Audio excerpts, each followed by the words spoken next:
না লাগবে না, থাক।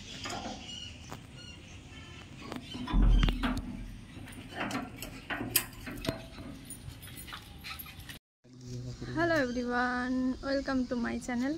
তো এখন আজ হচ্ছে রবিবার, আমরা একটু বেরোচ্ছি, যদিও সুযোগ পাই না রবিবারে এরকম।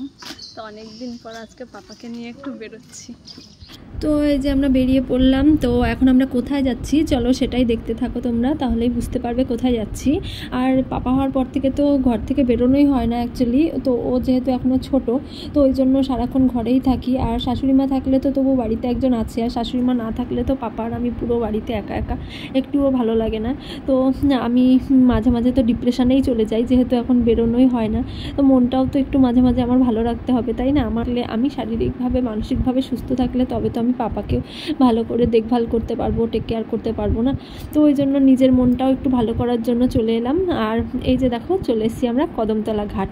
আর আমার মনে হলো কদমতলা ঘাটটাই যেহেতু আমাদের বাড়ির কাছে, মানে আমাদের বাড়ি থেকে 5 মিনিট লাগে কদমতলা ঘাটে আসতে। তো ওই জন্য ভাবলাম চলো তাহলে কদমতলা ঘাট থেকেই ঘুরে আসি। তো ওই জন্য, আর আজকে রবিবারে পাপার বাবাও বাড়িতে ছিল, তো ওই জন্য ওরও একটু সময় ছিল।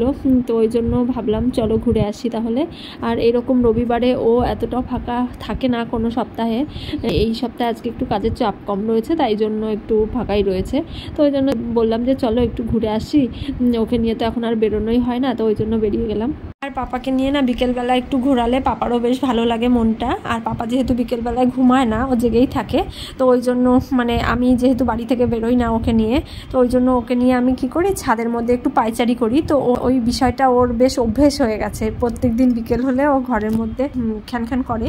তো ওই জন্য ওকে নিয়ে একটু আমি ছাদে পায়চারি করি, তো ওর বেশ মনটাও ভালো লাগে, আমারও ভালো লাগে, ওরও ভালো লাগে। তো চলো পার্কটা তোমাদেরকে একটু ঘুরিয়ে দেখাই, তো দেখতে থাকো।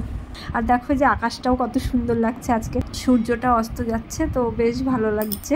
তো এই পার্কটা কিন্তু বাচ্চাদের জন্য বেশ ভালো, কেন কি এখানে দেখো বাচ্চাদের স্লিপার রয়েছে, তারপরে এখানে দেখো দোলনা রয়েছে। তো অনেক বাচ্চারা দেখো এখানে খেলাধুলোও করছে, বেশ ভালো।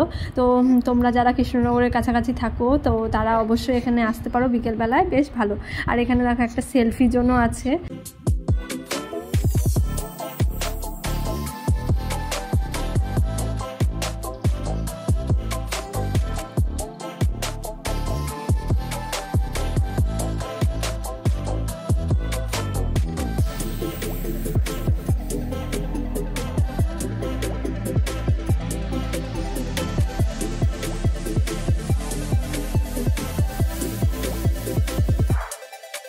তবে এখানকার পরিবেশটা কিন্তু আমার বেশ ভালো লাগে। দেখো পাশে নদী, নদীতে মাঝিম নৌকা বাইছে, তারপরে পাশে পার্ক, তো আসলে বেশ মনটা ভালো হয়ে যায়। আর এই যে দেখো সামনে একটা দুর্গা মূর্তিও রয়েছে, খুব সুন্দর নিখুঁত হাতের কাজ, যে শিল্পী এই দুর্গামূর্তি তৈরি করেছে ওনার।